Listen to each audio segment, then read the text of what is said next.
네, 여러분 안녕하세요. 김그린입니다. 이번 시간부터는 실험실에 직접 저희가 기본 라이팅과 매트리얼을 시작하는 시간입니다.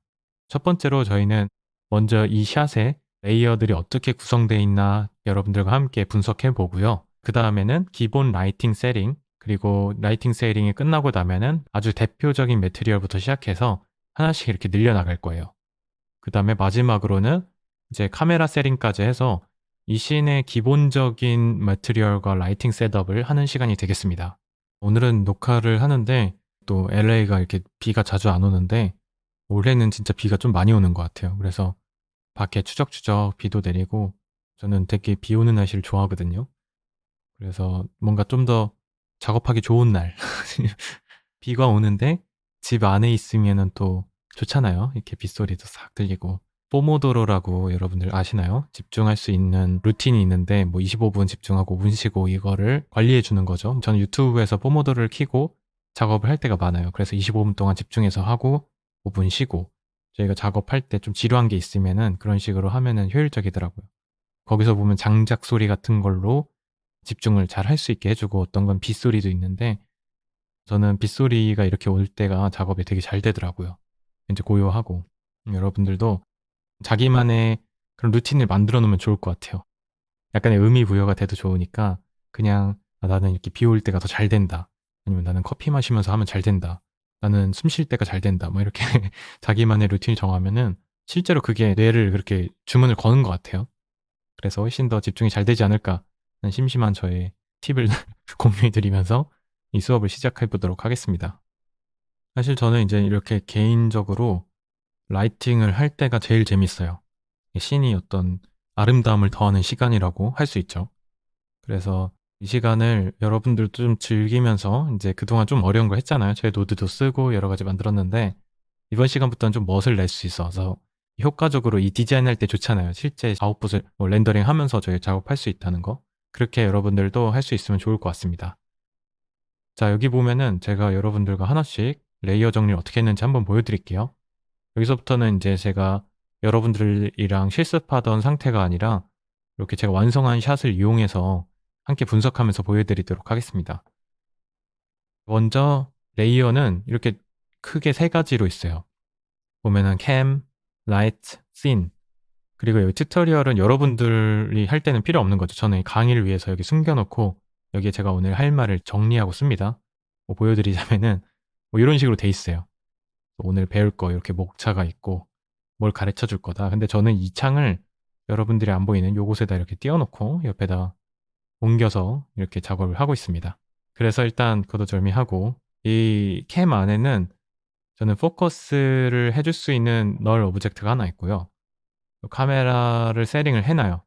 이렇게 널이 위에 있는 게 이 카메라의 좌표를 제가 0으로 맞춰놓고 이 나머지 널을 이용해서 이렇게 포지션을 바꾸거든요. 이렇게 하면 좋은 게 이 카메라에 딱 키프레임을 여기만 주면은 이게 나중에 보기가 훨씬 편리하더라고요. 카메라 널이 000으로 기억하게 해놔서 좌표들이 나중에 키프레임 줄 때 아 여기만 수정하면 되겠다 이렇게 작업을 많이 합니다. 급할 때는 그냥 할 때도 있는데 이렇게 하다 보면 좀 편하더라고요. 카메라는 이렇고 이곳에다 이제 라이트를 많이 넣었는데 이 샷의 경우는 자 사실 라이트를 굉장히 심플하게 작업했어요. 왜냐면 이 씬에는 이미 너무 많은 오브젝트들이 있잖아요.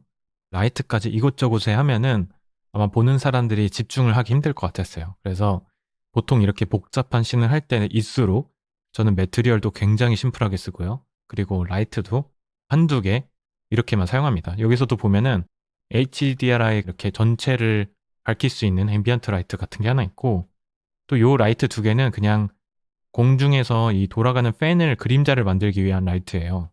그리고 나머지는 지금 여기 제가 켜보면 이렇게 전구들로 형광등 같이 이렇게 빛을 내는 게 주 라이트로 쓰고 있었어요. 그래서 이 샷에서는 별 큰 라이트 세팅이 없었다.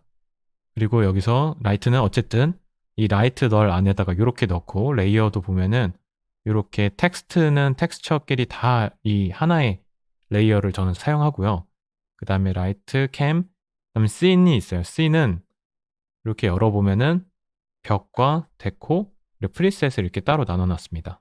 그래서 벽에서 눌러보면은 기본적으로 벽은 실제로 제가 데코를 지어 볼게요. 딱 진짜 이 벽만 나오는 거죠. 사방 인테리어니까.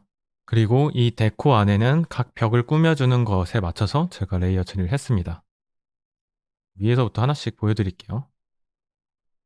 앞에 보면은 프론트 레프트 데코, 프론트 라이트 데코. 이거는 진짜 이 카메라 앞쪽에서 걸리는 거고, 이게 시간이 지나면 이게 지나가요, 그냥. 그래서 실제로 이거는 제가 왼쪽, 오른쪽에 있는 걸 써다가 그냥 이 와이어만 추가한 상태고요. 그리고 플로우 데코는 말 그대로 이 바닥 데코를 하고 있고, 여기서 월 프론트 데코는 진짜 앞쪽에 있는 모든 널들을 다 모아 놓은 다음에 제가 레이어 처리를 한 겁니다. 자, 그리고 레프트 데코는 자, 이렇게 레프트. 라이트는 제가 둘로 나눴어요. 오브젝트가 많아서 이 라이트에서 앞쪽이랑 뒤쪽. 이거는 이제 여러분들이 요거를 하나에 묶고 요걸 하나에 묶고 또 나누고 이런 거는 여러분들 자유롭게 하셔도 괜찮습니다. 근데 이렇게 레이어 정리를 하면은 나중에 수정할 때 있을 때 여러분들이 보기 굉장히 편리하실 거예요. 만약에 이게 이렇게 정리가 안 됐고 여기 쫙 이렇게 작업 많이 하시지 않나요? 사실 저도 그렇게 많이 하다가 이렇게 회사 생활 오래 하다 보니까 요 작업을 한번 정하고 나면은 굉장히 편리하더라고요. 그래서 데코 안에서도 이런 식으로 나눠져 있고요. 거기에 맞춰서 여러분들이 디브리끼리 나누기 아래 요것만 따로 나눈다든지 이건 자유롭게 커스터마이제이션 해서 사용하면 됩니다. 자, 여기서 제가 하나만 뭐 더 세부적으로 보여드리자면 요렇게 레이어 정리를 저는 이쪽에서 보는 오브젝트 창의 뷰랑 똑같이 해놓는 편입니다.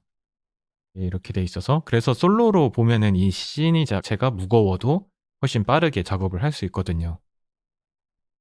이렇게 씬을 하면 아무것도 안 보이잖아요. 그 중에 프론트 데코 체크하고 루프 데코를 하면은 이 루프에 관련된 프론트 데코만 보이는 거죠. 터널, 그 다음에 테이블 하면 테이블만 보고 싶다. 그럼 이렇게 꺼놓고 작업을 할 수 있는 거죠. 일렉트로닉 데코 이런 식으로 저는 파츠를 나눠놔서 작업을 하곤 합니다. 그래서 작업할 때 이게 별로 중요하지 않은 것 같은데 이 작업이 돼 있지 않으면 이 씬 자체가 무거워지고 나면은 점점 이 씬을 수정할 맛이 안 나요. 뭔가 점점 힘이 빠지고 이 누적 데미지가 제 몸이 실제 무거워지는 것 같아요. 그래서 이렇게 레이어 정리를 제가 거듭 강조해서 이야기하는 건 실제 실무를 하다 보면 이렇게 작업할수록 작업 효율이 빠르다는 걸 제가 느끼고 그 뒤부터는 이렇게 시간이 좀 걸리더라도 나중을 위해서 투자합니다, 시간을.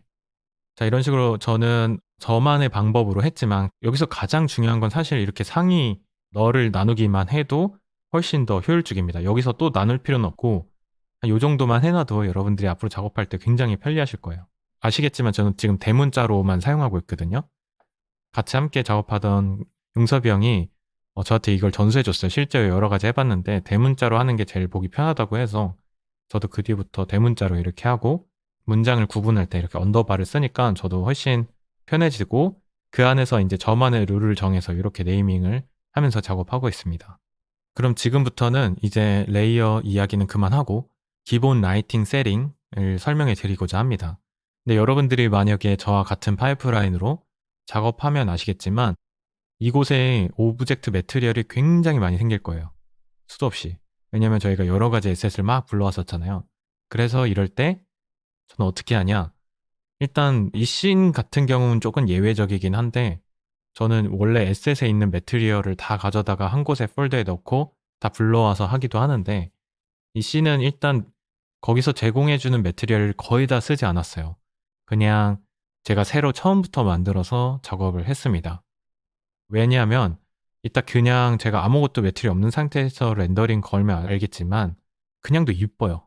저희가 오브젝트 디자인을 이미 열심히 해놨잖아요. 그래서 이 밸런스가 이 매트리얼이 없는 상태에서도 이렇게 이쁘게 나온 다음에 뭐 이것저것 꾸미겠다고 매트리얼을 여러 가지 쓰다 보면은 오히려 지저분해질 수 있습니다. 그래서 저는 그렇게 하기보다 이 매트리얼 라이팅 작업을 굉장히 심플하게 하는 걸 포인트로 두고 차라리 오브젝트로 이 씬을 더럽히자. 디테일을 강조하자. 보면은 디테일도 막 그냥 아무렇게나 저희가 지저분하게 하는 게 아니라 실제로 봤을 때 이쁘기 위해서는 제가 말한 것처럼 이렇게 큰 덩어리들을 유지하면서 씬을 꾸몄던 거죠. 그러면은 여러분들이 받은 모든 매트리얼을 한 번에 합쳐주는 방법으로 저는 어떻게 하냐면 이렇게 씬에다가 매트리얼 하나를 만들고 이렇게 넣어줍니다. 그 다음에 이 오브젝트를 클릭해서 child tag of the same type 하면은 이 안에 널에 지금 4,000개가 넘거든요. 매트리얼을 한 번에 선택해주고 이 매트리얼에다가 제가 원하는 걸 딱 넣어주면은 제가 만든 기본 매트리얼로 모든 게 다 덮이게 됩니다. 우클릭해서 delete unused material 하면은 모든 매트리얼 사라지게 되는 거죠. 이런 방식으로 저는 딱 한 매트리얼만 쓰고 나머지는 다 지워준 상태였어요. 자, 이렇게 하고 라이브 뷰어, 저희 레이아웃 창의 위에 쪽에 보면은 라이브 뷰어를 켜고 없으신 분들은 여기서 라이브 뷰어 윈도우를 켜시면 됩니다. 제가 이거 디폴트로 맞춰놓을게요. 아마 여러분들은 이렇게 돼 있을 거예요. 제가 그 기본 씬에서 알려줬지만 샘플링도 이런 식으로 해도 되고 더 낮게 하셔도 돼요. 근데 이렇게 그냥 기본으로 맞추고 이런 식으로 아주 기본적인 씬이 나오게 됩니다. 지금 아무것도 없는데도 불구하고 이렇게 하얗게 나올 수 있는 이유가 옥테인 세팅에 가서 세팅 탭에 보면 environment 태그가 있고 디폴트 environment 컬러로 이제 흰색으로 적용돼 있어요. 그래서 이 역할 때문에 여러분들이 그냥 옥테인 렌더가 확인할 때 이렇게 클릭하잖아요. 근데 만약에 이게 블랙으로 돼 있으면 여러분들이 아무것도 안 보여서 이거 옥테인 안 된다 이렇게 컴플레인 걸 수도 있으니까 옥테인에서는 기본적인 이런 HDRI 라이트를 제공해 줍니다. 근데 이 라이트는 저희가 오브젝트에서 environment 태그 아무거나 만들게 되면 아니면 스카이를 만들게 되면 자동적으로 디폴트는 사라지고 저희가 만든 environment 태그에 영향을 받는 환경으로 바뀌게 됩니다. 저는 여기서 텍스처 이미지를 활용해서 보통 라이팅을 하기 때문에 이렇게 environment 텍스처 태그를 눌러서 이렇게 하면은 이제부터는 스카이 오브젝트 안에 있는 environment 태그에 영향을 받는 환경이 적용이 됩니다.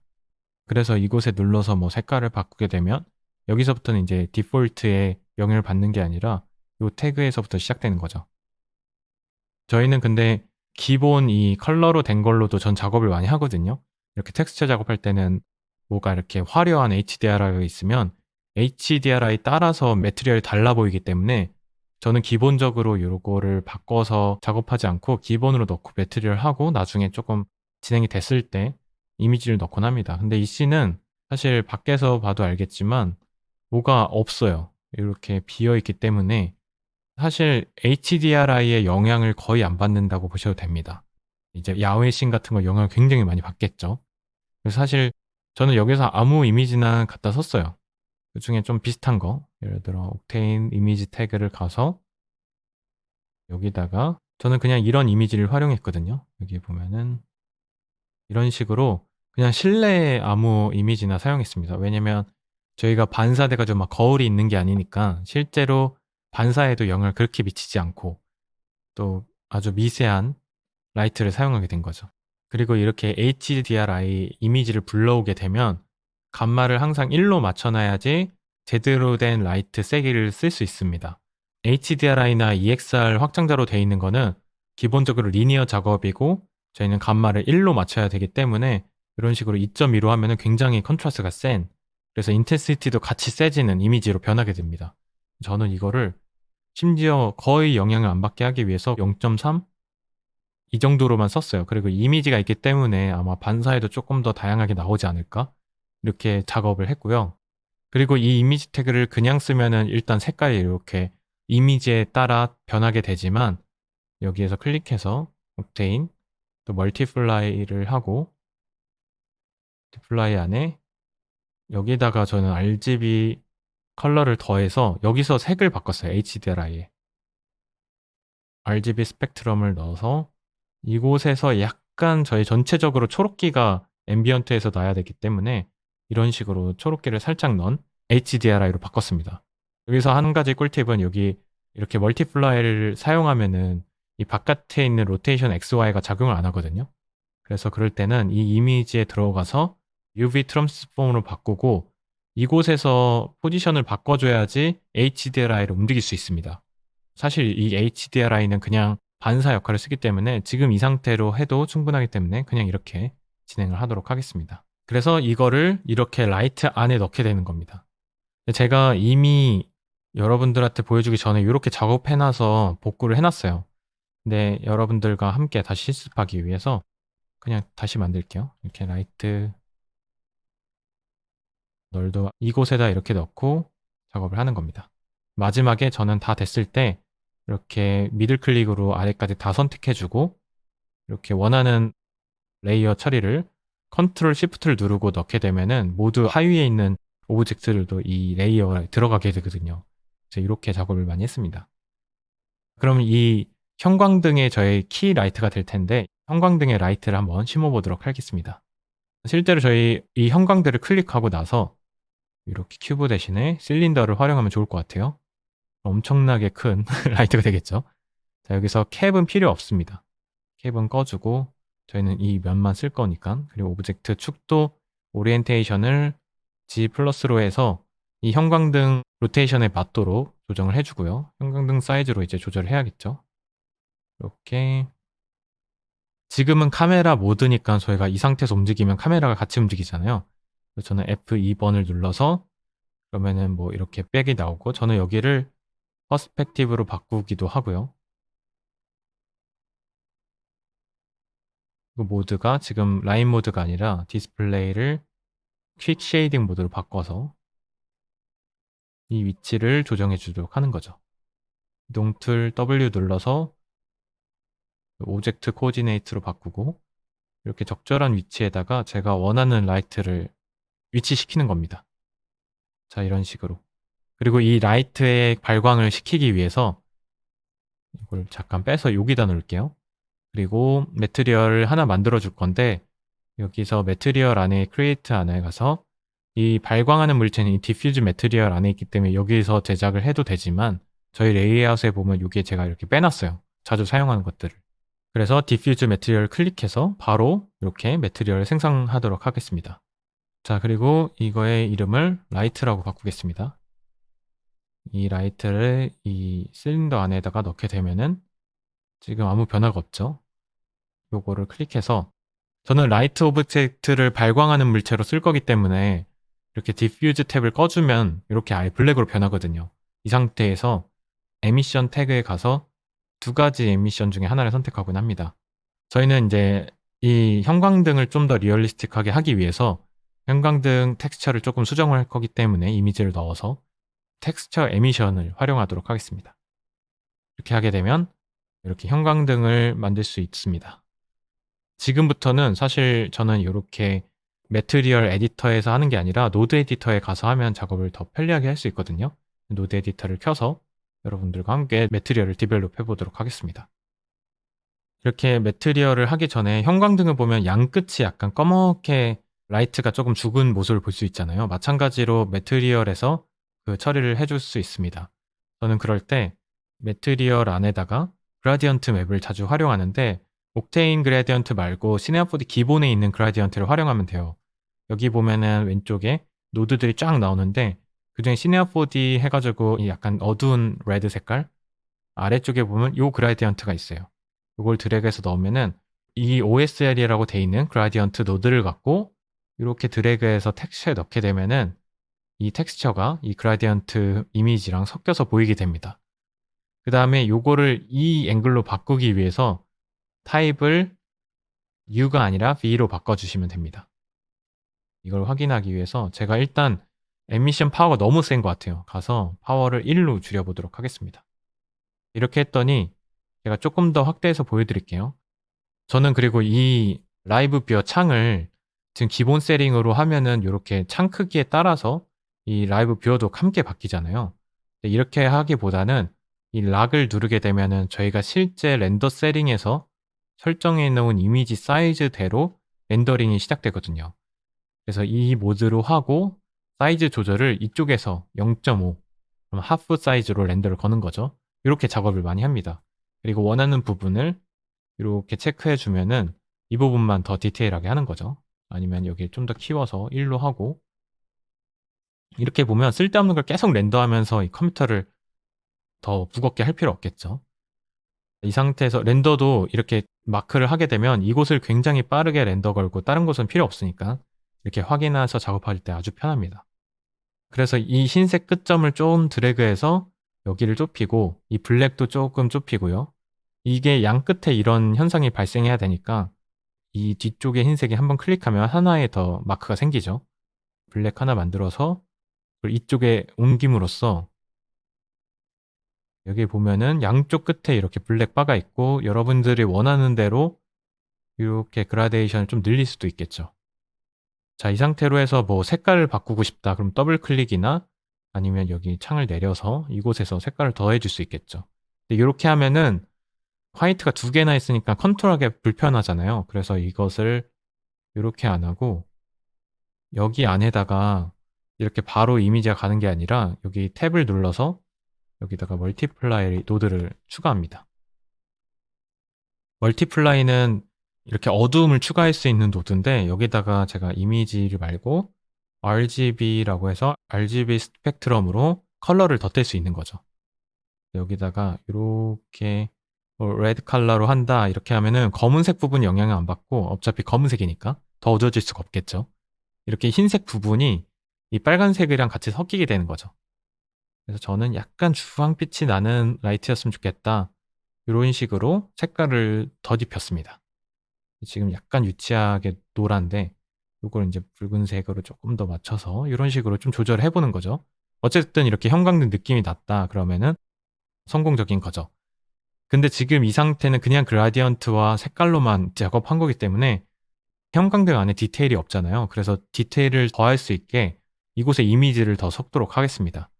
여기 안에다가 또 하나의 이미지를 섞기 위해서 멀티플라이 노드를 활용하겠습니다. 이렇게 넣고 이곳에 이미지 텍스처 이렇게 저는 타이핑을 많이 해요. 저는 이 중에서 아무 이미지나 사용해도 되는데 특히 이런 이미지를 많이 활용했어요. 저 BW라고 돼 있어서 이렇게 손가락 지문도 있고 약간 더럽힌 뭐 비슷한 류는 아무거나 상관없어요.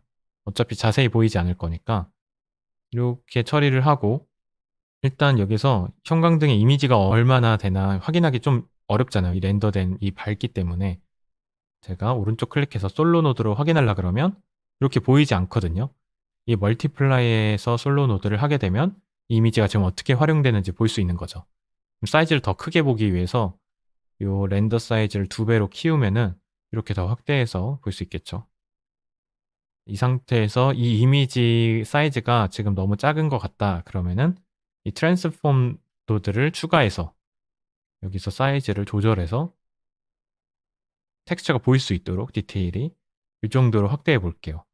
그리고 이쪽에 보면은 이미지가 조금 더 어둡게 눌러줘서 더 선명하게 보이게 하고 싶다. 그럴 땐 여기엔 감마와 파워를 조절하면은 손쉽게 할 수 있습니다. 감마를 세게 하면 매트리얼의 감마가 더 강해지면서 어두운 부분이 더 살아나겠죠? 이게 너무 세다 그럴 때 파워를 조금 더 올려서 이렇게 그다음에 클릭해서 디스에이블 솔로를 하게 되면은 이런 식으로 매트리얼이 같이 보이면서 자연스럽게 블랙으로 빠질 수 있게 할 수 있습니다. 자, 이것도 세로로 더 늘려줄 수도 있고 이미지를 이런 식으로 이미지 사이즈가 스트레치가 좀 안 되도록 잘 조절해 주시면 좋습니다. 이렇게 형광등 매트리얼이 완성이 됐으면은 지금 이미지도 조금 줄여볼게요. 자, 이런 식으로 되는 거죠. 이거를 복사해서 세게도 조금 세게 해볼게요. 주변에 영향을 좀 받을 수 있도록 이런 식으로 형광등을 여러 군데 달았어요. 저는 Ctrl C V 해서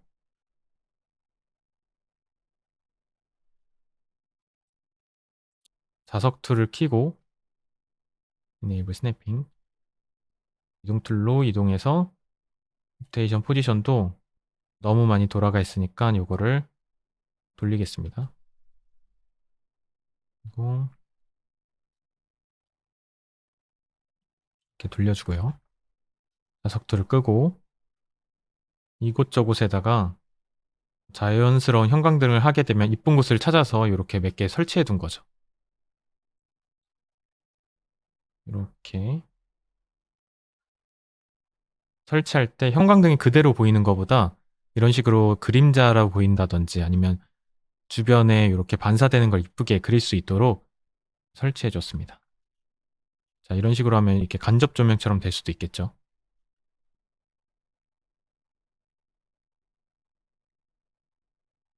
이왕이면 이게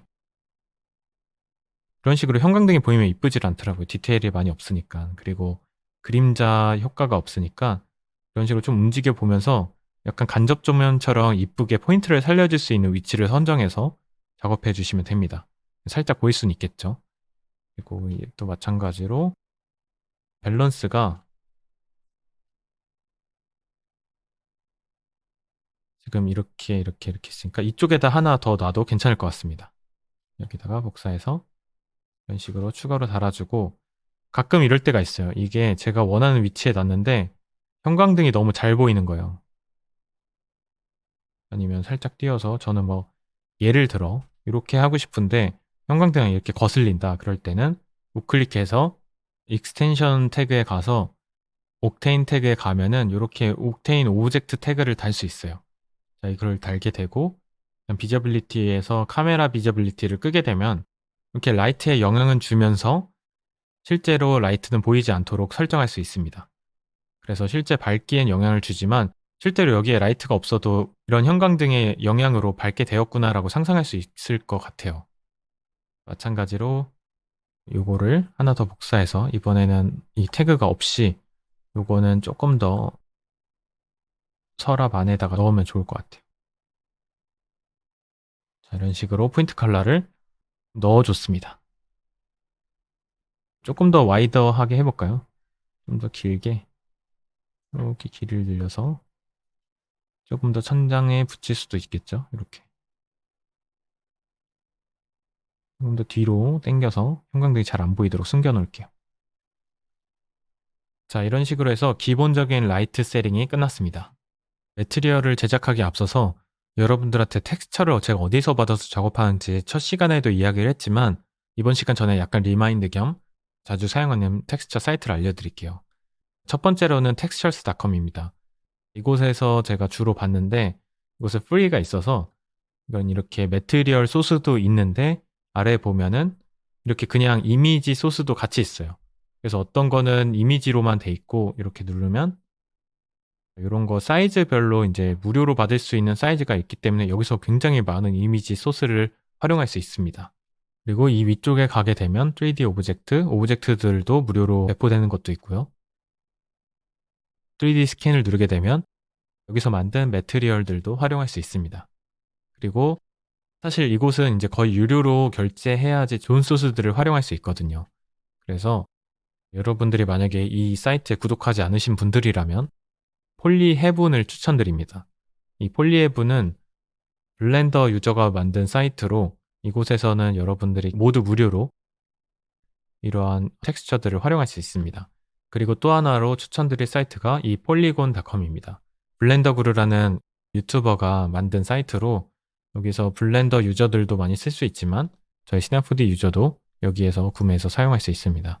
이곳에서도 굉장히 다양한 오브젝트들이 PBR 텍스처에 맞춰서 만들어졌기 때문에 아주 하이 퀄리티의 매트리얼을 활용할 수 있습니다. 지금 말한 이 세 사이트 모두 제가 이번 시간 예제 자료에 보면 링크를 첨부했으니까 궁금하신 분들은 링크를 통해서 확인하시길 바랍니다. 이제부터는 아주 기본적인 매트리얼 작업을 진행할 텐데요. 매트리얼도 어렵지 않게 진행할 수 있습니다. F1으로 가서 먼저 저희가 사용한 이 라이트들이 지금 형광등은 너무 많잖아요. 그래서 형광등은 잠깐 꺼주도록 하겠습니다. 이렇게 모두 끄고 저희가 만든 형광등을 모두 이 라이트 안에 넣는 거죠.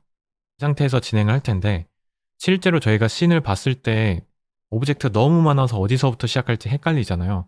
그럼 어디서부터 하는 게 좋냐면 저는 가장 먼저 보이는 이 테이블 그리고 이 바닥, 벽 이런 식으로 큰 덩어리서부터 이렇게 시작하면서 줄여나가면 좋을 것 같아요.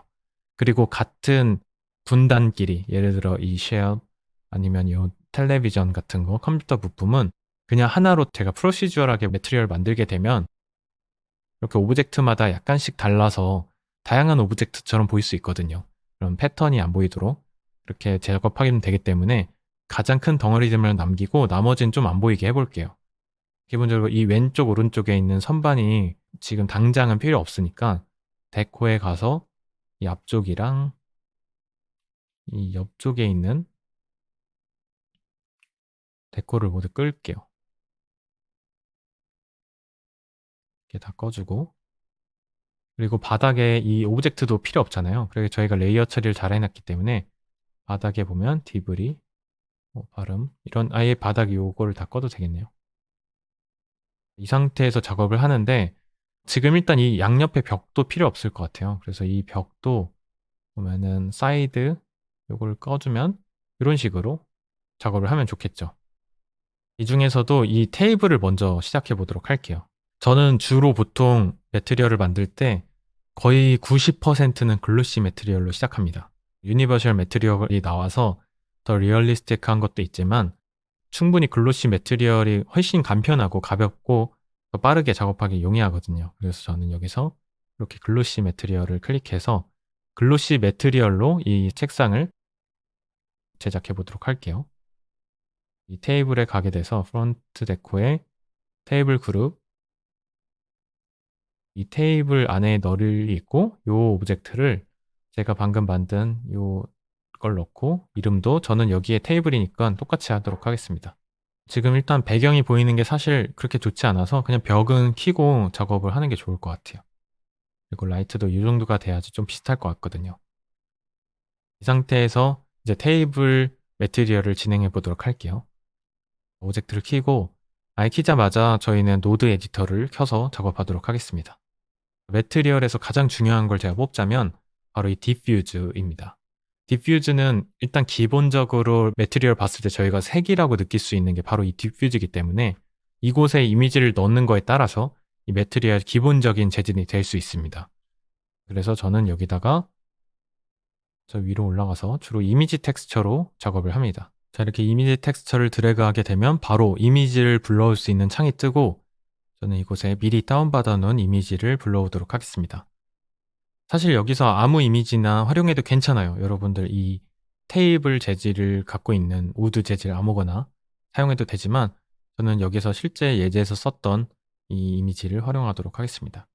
이 이미지를 불러오고 이 이미지에 약간 색깔을 변형한다거나 아니면 콘트라스트를 조정하고 싶다. 그럴 때는 이쪽에 가서 컬러 컬렉션을 사용하시면 됩니다. 컬러 컬렉션 노드를 이 사이에다 이렇게 드랍하시면 자연스럽게 이렇게 연결이 되고 저는 이걸 자주 사용해서 이렇게 탭을 눌러서 그냥 여기서 컬러라고 써서 이렇게 노드를 불러와서 활용도 자주 하는데 익숙하지 않으신 분은 이렇게 윈도우 창에서 가져오시면 됩니다. 이 컬러 컬렉션은 다양한 방식으로 이 이미지를 수정할 수 있어요. 자, 그럼 예를 들어서 제가 일단 이 세츄레이션이 너무 강하면 약간 촌스러운 나무처럼 보일 수도 있으니까 제가 좀 세츄레이션을 다운 시킨다거나 아니면 감마를 이용해서 이 어둡기를 조정한다거나 아니면 여기 게인을 이용해서 또 이미지를 조정할 수 있는 거죠. 이런 식으로 약간 톤이 죽은 나무 재질을 만들 수도 있게 됩니다. 저는 약간 조절하고 나면은 수치를 제가 조금 정리를 해줘요. 너무 복잡하지 않게. 이런 식으로 기본 이미지를 활용해서 이 나무의 색깔을 변형했습니다. 이제 스페큘러 러프니스를 조절해 줄 텐데 이 스페큘러 러프니스는 제가 지금 그냥 이 이미지를 가지고 활용하도록 하겠습니다. 이걸 그냥 연결하게 되면은 이 반사 부분에 나무 색깔로 변하게 되거든요. 그래서 스페큘러가 나무 색깔로 변하는 거는 사실 있을 수 없는 일이거든요. 스페큘러의 색깔이 있다는 거는 전도체, 그러니까 반사체 중에서도 전류가 흐르는 물체들만 스페큘러의 색깔이 되고 이렇게 나머지 그냥 플라스틱 같은 재질, 이렇게 코팅된 재질은 모두 그레이 계열로 돼야 됩니다. 그래서 이곳에다가 제가 그레이로 만들기 위해서 그라디언트 중에서 옥테인 그라디언트를 활용하겠습니다. 옥테인 그라디언트를 활용하면 이 이미지가 흑백 이미지로 바뀌게 되고 제가 우클릭해서 솔로 노드로 확인해 보면 이 그라디언트 스페큘러가 어떤 식으로 활용되고 있는지 미리 볼 수 있습니다. 실제로 이 나무 이미지가 그라디언트 노드를 거치면서 이런 식으로 회색으로 변하게 되는 거죠. 그래서 이 콘트라스트도 여기서 그래프를 약간 조절해 주면은 이 검은색 부분은 이제 반사가 잘 안 되는 부분, 흰색 부분은 반사가 잘 되는 부분으로 이렇게 수정이 가능한 거죠. 이런 식으로 수정해 주시고 마찬가지로 러프니스 또한 이 이미지를 또 다시 활용하겠습니다. 이렇게 하고 솔로 노드로 보면은 러프니스는 얼마나 이 물체가 거칠 것인지를 정해주는 건데 검은색으로 되어 있을 때는 완전 깨끗한 러프니스가 없는 물체고 흰색은 굉장히 러프니스가 쌓인, 그래서 디퓨즈 같은 아예 이 반사를 흩뿌려주는 역할을 하거든요. 그래서 보통 저는 이곳에 러프니스를 회색으로 바꿔줍니다. 너무 세게 반사가 되지도 않고 또 그렇다고 너무 흐트러져서 이 반사의 느낌이 나지 않도록 저는 코팅된 우드 재질을 활용할 거기 때문에 한 이 정도로만 활용해서 솔로 누드를 꺼보겠습니다. 실제로 여기서 라이트가 많이 없어서 지금 반사가 어느 정도 되는지 확인할 수가 없는데 그럴 때는 이렇게 라이트를 켜서 약간을 확인하는 게 좋겠죠. 실제 저는 이 우드 라이트는 어느 정도 반사에 영향을 크게 없는 이 정도로만 세팅을 했습니다. 그리고 이 범프 작업을 하기 위해서 제가 조금 더 확대하고 이런 식으로 매트리얼 체크를 조금씩 해보는 거죠. 자, 범프도 마찬가지로 이미지 텍스처를 활용해서 이렇게 할 건데 그라디언트를 복사해서 이 범프에 연결하면은 바로 적용이 됩니다. 범프는 가장 중요한 게 콘트라스트예요. 범프는 이렇게 둘 다 뭐 블랙이고 이런 게 중요한 게 아니라 이 블랙과 흰색이 얼마나 콘트라스트가 있냐에 따라서 범프의 세기가 달라집니다. 여러분들이 원하는 솔로 노드로 봤을 때 제가 원하는 부분만큼 그라디언트를 수정하고 강약을 여기서 이렇게 굉장히 살짝만 해도 괜찮거든요. 저는 이 사이가 1%에서 10% 아니면 0.1% 10% 이상은 잘 안 하는 편이에요.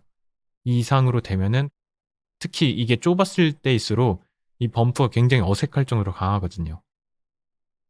지금은 사실 라이트가 많이 없어서 그런데 제가 하나 오브젝트 여기 보시면은 오브젝트가 거의 파일 정도로 사포처럼 이렇게 강하게 됐잖아요. 이 부분도 좀 벌려주고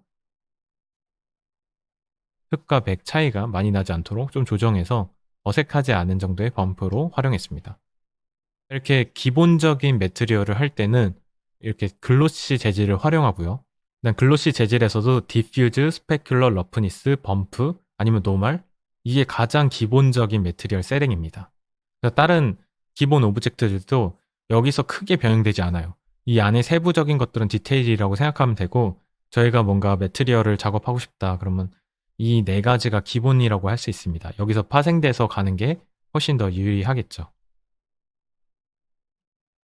자, 이렇게 부분으로 체크를 해보고 다시 작게 만들어서 전체로 확인도 해줍니다. 이 정도 나무 재질은 괜찮다. 이렇게 하고 테이블 재질을 여기까지만 작업하고 그 다음에는 이제 벽 재질을 한번 해보도록 하겠습니다. 자, 이 벽 재질을 하기 위해서 벽을 리얼리스틱하게 하기 위한 방법이 뭐가 있을까 제가 고민하다가 이미지 소스를 활용하기로 했습니다. 그래서 저는 이곳에서 제가 원하는 이미지를 설치를 한 거죠. 그 중에 이 textures.com이라는 사이트를 활용했는데 여기에 제가 브라우징 하다가 타일 느낌이 나는 약간 실험실이 되었으면 좋겠다는 생각으로 이곳에 타일 탭에 들어갔습니다. 타일즈에 보면은 여러 가지 타일의 테마가 또 나눠져 있는데요. 브로큰 타일을 한번 보도록 하죠. 이렇게 돼서 약간 실험실인데 원래 숨에서 연구할 수 있는 그런 실험실 느낌을 내고 싶다. 자, 이런 식으로 브로큰이 돼 있는데 거의 이건 전쟁 폐허인 것 같아요. 너무 심하게 데미지 입은 거 말고 기본 타일에서 한번 찾아보도록 하죠. 근데 이렇게 찾다 보니까 여기 러시아 말도 써있고 뭔가 지하 벙커 같은 느낌의 이 이미지 텍스처가 굉장히 마음에 들었어요. 여기에 들어가게 되면은 이 이미지가 있는데 이 PBR 텍스처 같은 경우에는 저희가 채널별로 스페큘러, 러프니스, 범프 이렇게 노멀 이렇게 따로 있는데 이 이미지 같은 경우 texture.com 보통 사진 자료이기 때문에 완전 평면 이미지지만 이렇게 채널이 없을 때가 많거든요. 이런 이미지를 어떻게 활용하는지 아까 그 우드 텍스처 만들 때랑 굉장히 비슷합니다. 그래서 실제 씬으로 넘어온 다음에 이제 벽면을 만들 텍스처를 만들도록 하겠습니다. 마찬가지로 이 레이아웃에서 글로시 재질을 활용해 보도록 하죠. 그 다음에 이 재질을 입힐 사이드 벽에 가서 이 사이드 오브젝트에 사용된 매트리얼을 이걸로 바꿔보도록 하겠습니다. 벽면이죠. 또 앞쪽면 벽면도 필요하니까 여기서도 제가 사용한 여기다가 이렇게 매트리얼을 적용해서 이 새 벽면에 사용될 매트리얼을 제작해 보도록 하겠습니다. 매트리얼을 켜고 여기다가 벽이라고 이름을 짓고요. 마찬가지로 디퓨즈 먼저 시작하는 거예요. 가장 변화가 센 디퓨즈 먼저 이곳에 이미지 텍스처 하나 가져오고 저희가 다운받은 이미지를 불러오는 겁니다. 이렇게 타일링된 이미지를 디퓨즈에다 연결하면은 이런 식으로 이미지가 바로 적용이 되는 거죠. 네, 일단 지금 스케일 작업을 좀 해야 될 것 같아요. 이미지 자체가 너무 크기 때문에 스케일 작업을 위해서 이미지 텍스처 클릭하고 이 UV 트랜스폼을 이용해서 이미지 사이즈를 조정해 보도록 하겠습니다. 이렇게 조정해서 이 정도 사이즈 괜찮은 것 같아요. 이 밑에도 웬만하면은 이 실제 오브젝트의 밑면이랑 맞추니까 굉장히 리얼리스틱하게 적용이 될 것 같아요. 지금 반사가 굉장히 많이 되고 있잖아요. 일단 이 상태에서 제가 이 디퓨즈를 약간 컨트라스트를 조절해 볼게요. 이 탭에다가 제가 탭을 누르고 컬러 컬렉션을 이렇게 노드에 연결하게 되면은 이 사이에 노드가 생기고 여기서 제가 감마 살짝 조절, 조금 어둡게 한 1.5 정도 그리고 브라이트니스를 조금 줄여서 이렇게 어두운 벽면을 만들게 됩니다. 자, 이렇게 컬러 컬렉션을 이용해서 기본 이미지를 아주 빠르고 간편하게 수정할 수 있는 거죠. 이제 나머지 스페큘러 러프니스 범프를 또 같은 방식으로 제작할 거예요. 이 이미지를 활용할 건데 자, 이미지를 그냥 넣으면 이제 안 되니까 여기에다가 제가 옥테인 그라디언트를 꼭 하셔야 돼요. 그라디언트를 이 사이에 연결하고 이렇게 연결이 안 됐을 때는 따로 연결해 주시면 됩니다.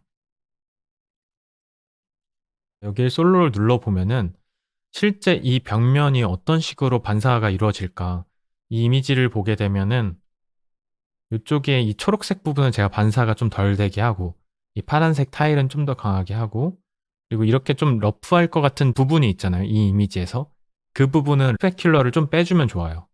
제가 다시 이렇게 보게 되면은 이 콘트라스트를 제가 좀 조정해서 실제로 반사가 어디 부분만 됐으면 좋겠다. 그래서 이 흰색 부분이 반사가 잘 되는 부분이겠죠. 이런 식으로 이 부분은 스페큘러 영향을 안 받고 흰색 부분만 반사를 줄 수 있으면 좋겠다. 이렇게 확인을 하고 마찬가지로 복사해서 요거를 러프니스에도 적용을 하겠습니다. 이 러프니스 같은 경우는 오히려 저희가 이 까맣게 만든 부분이 그만큼 저희가 스페큘러가 안 된다는 거는 그 부분이 러프할 거기 때문에 그렇잖아요. 그래서 이 부분을 제가 썼던 그라디언트를 인버트를 시키겠습니다. 인버트 그라디언트를 하면은 이걸 조절해서 오히려 반대로 스페큘러가 많이 된 부분은 덜 러프하게 그리고 스페큘러 적게 된 부분은 러프니스를 많이 늘려줘서 흰색으로 이 부분은 반사가 난반사가 일어날 수 있도록 조정해 주는 겁니다. 이렇게 하고 솔로 디세이블 솔로를 하면은 이렇게 되는 거죠. 라이트를 한번 켜볼게요.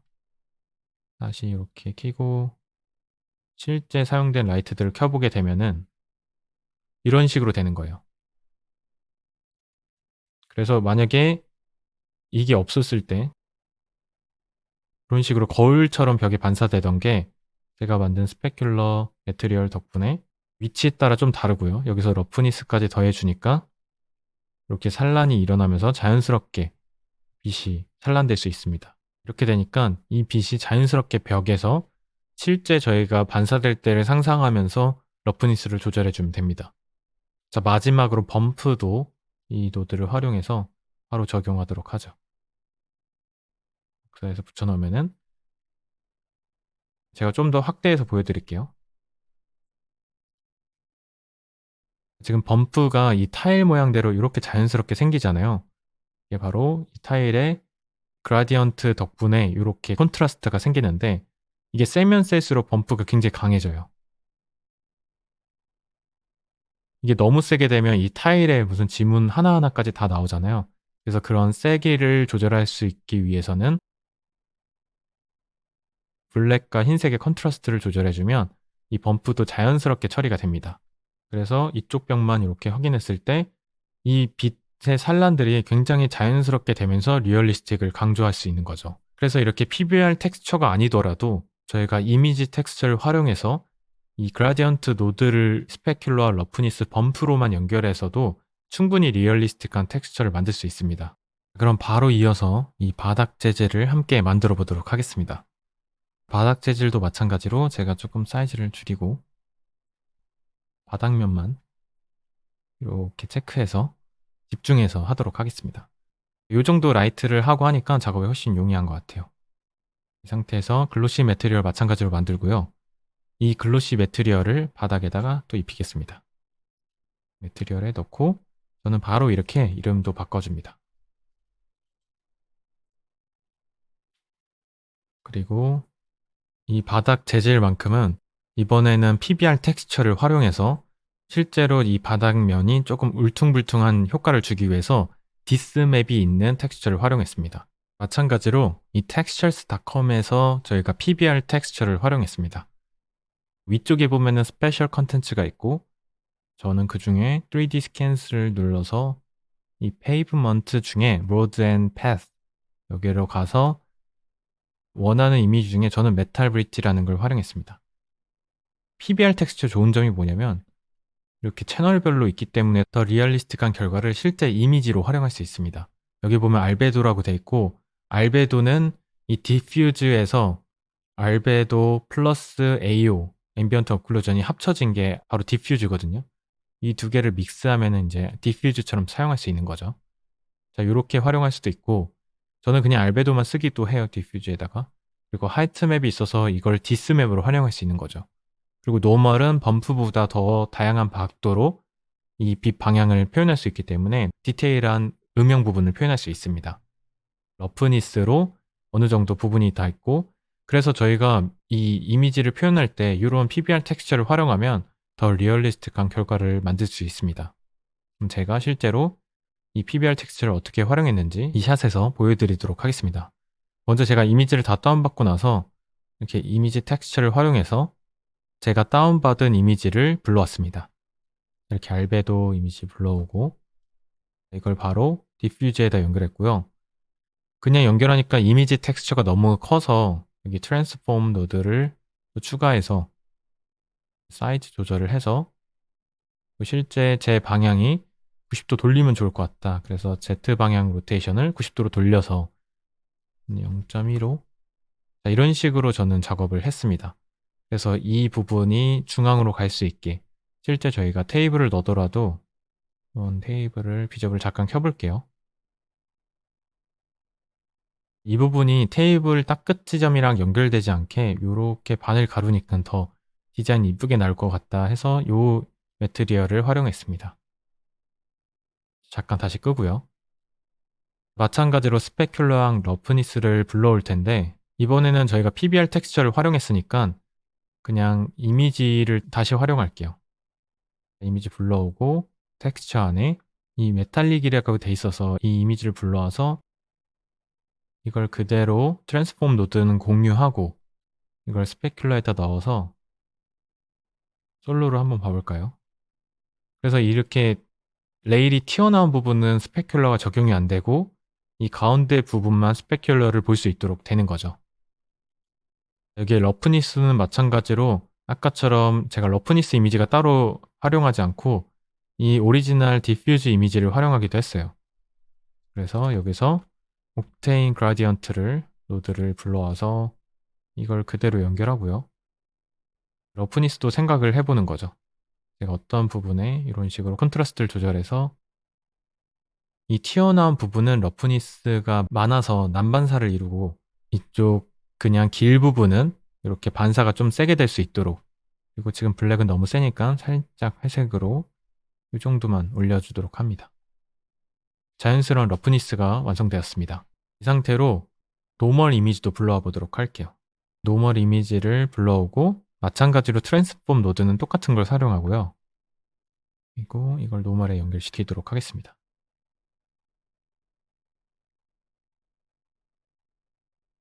이렇게 노멀 이미지를 활용했는데도 큰 변화의 음영이 잡히지 않는다. 이럴 때 필요한 게 바로 디스맵입니다. 디스맵은 바로 이렇게 이미지를 연결하는 게 아니라 디스맵을 끌어다 오면은 이렇게 디스플레이스먼트라는 노드가 있어요. 이 노드를 활용해서 이미지를 조절할 수 있는 거죠. 강도나 뭐 색이나 아니면 퀄리티를. 자, 여기다가 저희가 받은 PBR 텍스처에 있는 디스맵 이미지를 불러오고요. 여기 보면 하이트라고 되어 있는 부분이 바로 디스맵입니다. 이렇게 하이트 맵을 불러오면은 마찬가지로 트랜스폼 노드를 그대로 연결해 주고요. 그리고 이 이미지를 텍스처에다 넣게 되면 바로 이 이미지가 이렇게 봉고 올라오게 됐잖아요. 이 세기를 이곳에서 조정할 수 있습니다. 일단 가장 먼저 할 게 레벨 오브 디테일이라고 해서 이 옥테인에서는 저희가 불러온 이미지를 다시 컨버팅하는 작업을 거치는데, 그 중에 이 디스플레이스먼트에서는 이 레벨 오브 디테일로 이 이미지의 디테일을 재설정해 줄 수 있습니다. 자, 그래서 이 부분을 저는 보통 2K에서 4K까지 조정을 해줍니다. 이 디테일을 바꾸는 순간 여기에 보면 이렇게 저희가 원하는 부분이 튀어나와서 더 자연스럽게 매트리얼 처리가 되는 걸 확인할 수 있습니다. 그리고 이 하이트를 이용해서 어느 정도 이 오브젝트가 튀어나올지를 조정해 주는 거죠. 지금 보시면은 이미지가 강하게 튀어나올수록 이 바닥면이 지면이 올라오고 있잖아요. 이 이유는 저희가 불러온 이 하이트 맵은 기본적으로 이렇게 그레이로 돼 있어요. 그리고 어두운 부분이 내려가야 되고 밝은 부분이 위로 올라가게 돼 있는데, 이 디스플레이스먼트 노드에 보면 미드 레벨이라고 해서 이 중간 값을 어디로 할 거냐라는 질문에 저희가 0이라고 했잖아요. 블랙으로부터 밝은 부분은 더 튀어나오게 되는 거예요. 이 부분을 0.5라고 하면은 원래 있던 포지션을 유지하면서 이 다음에 조절하니까 튀어나올 부분만 그레이보다 위로 올라가는 화이트 쪽에 가까운 것만 올라오고, 완전 50% 그레이보다 블랙에 가까운 쪽이 더 내려가게 되는 거죠. 그래서 대부분의 이 하이트 맵은 위쪽으로 올라가고 아래쪽으로 내려갈 수 있도록 이미지가 제작이 돼 있습니다. 그래서 중간 값이 완전 50% 화이트가 돼 있기 때문에 이 부분이 0.5가 돼야 되는 거죠. 자, 이렇게 해서 너무 과하지 않도록 디스 맵을 조정해 주는 순간 굉장히 리얼리스틱한 바닥면이 완성이 되었습니다. 자, 그래서 좀 멀리서 보면은 이런 식으로 매트리얼 체크가 되니까 이 작업만 했는데도 불구하고 이미 완성된 느낌이에요. 이렇게 하고 제가 서랍도 한번 키도록 할게요. 자, 이렇게 저희가 숨겨놨던 오브젝트까지 다 키게 되면 굉장히 리얼리스틱한 기본적인 매트리얼이 완성되었습니다. 그럼 오늘 시간의 마지막으로 카메라에 카메라 태그를 달아서 후반 보정을 해보도록 하죠. 보통 후반 보정을 하면은 옥테인 렌더에서 렌더를 걸고 애프터 이펙트로 옮겨서 거기서 후반 작업을 할 수도 있지만, 이 옥테인에서는 포스트 프로세싱 아니면 감마나 레벨 조정을 이곳에서 조금 작업할 수 있습니다. 카메라를 클릭하고 우클릭, 익스텐션스 가서 옥테인 태그 안에 옥테인 카메라 태그를 이 카메라 안에 만들게 되면은 이와 같이 이곳에서 추가적인 카메라 태그 작업을 할 수 있습니다. 카메라 이미저를 가고 이네이블 카메라 이미저를 클릭하게 되면 이곳에서 이제 저희가 감마와 익스포저를 바꿀 수 있습니다. 자, 이 상태에서 먼저 바꿀 게, 저는 감마와 익스포저를 활용해서 0.2 정도 해볼까요? 약간 이미지를 살짝 뿌옇게 만들어요. 그리고 익스포저도 좀 늘려보도록 할게요. 자, 이미지가 지금 전체적으로 좀 밝혀놨잖아요. 일단 PNG 작업을 진행할 때는 실제로 저희가 완전 화이트를 없애야 되고, 그리고 이미지를 전체적으로 조금 뿌옇게 만든 다음에 애프터 이펙트에서 살짝 조여서 작업하는 게 훨씬 더 색을 유지하면서도 디테일을 살릴 수 있습니다. 하지만 ASYS 같이 EXR 시퀀스 리니어 워크플로우에서는 이 스네어 4D 옥테인에서 굳이 모든 작업을 뿌옇게 하지 않고 어느 정도 적던 선에서 넘긴 다음에 에펙에서 원본을 유지하면서도 컬러 보정이 되지만, 지금 저희 프로세스에서는 PNG 작업으로 하기 때문에 이렇게 8비트나 16비트 작업을 할 때는 제가 팁을 공유해 드리자면 카메라 이미저를 활용해서 이 전체적인 톤을 약간 밝게 맞춘 다음에 애프터 이펙에서 어둡게 눌러주고 밝은 곳을 살려주는 게 좋습니다. 그렇지 않으면 밝음과 어두움이 깨져서 작업이 되게 됩니다. 자, 그럼 이 상태에서 감마와 익스포저를 활용해서 저희 원래 이미지보다 약간 뿌옇고 밝게 만들어 주는 거죠. 그 다음에 주로 이렇게 PNG 작업할 때는 이 럿을 활용해서 이 전체 무드를 조금 컬러 커렉션을 해줘요. 자, 이곳에 보면은 다양한 럿이 있어서 저희가 돌리면서 이렇게 마음에 드는 컬러 커렉션을 활용하면 좋은데, 저는 그 중에서 계속 이상하게 쟤는 디장고 이 컬러 컬렉션이 좋더라고요. 왜냐면 사이파이물에서는 보통 어두운 부분이 블루기가 나는 게 좋고, 그리고 중간 면이 그린 색깔이 나오고 밝은 면이 옐로우가 나는 게 보통 사이파이 핌에서 많이 쓰는 컬러 컬렉션인데, 이 컬러 럿이 그 역할을 자주 해줍니다. 그래서 저는 실제로 이 프로젝트를 할 때는 이 디장고라고 하는 컬러 럿을 활용해서 컬러 컬렉션을 이 시네포드에서 진행했습니다. 그리고 저는 주로 이 옥테인 이미저에서 세츄레이션을 조금 낮춰요. 0.8? 이거 너무 센 것 같아요. 0.95 정도로. 그러니까 완전 1로 하면은 이 색들도 너무 비비드하게 나오기 때문에 살짝 이렇게 핌 역할을 할 때는 저는 세츄레이션 살짝 낮추고 작업을 합니다. 그리고 이쪽에 보면 저희 라이트들이 너무 강렬하게 나오잖아요. 그래서 이렇게 하이라이트 되는 거를 조금 커브로 줄여주는 역할을 하이라이트 컴프레션으로 이렇게 안쪽에 디테일을 살짝 유지하면서 렌더를 걸 수 있습니다. 제가 주로 사용하는 게 바로 이 익스포즈와 감마를 이용해서 전체 컴프를 약간 밝고 뿌옇게 만들어 주고요. 그 다음에 하이라이트 컴프레션으로 너무 밝은 부분을 조금 다운 시켜주는 역할을 하고, 그리고 커스텀 럿을 이용해서 전체 컬러 커렉션을 약간 해줍니다.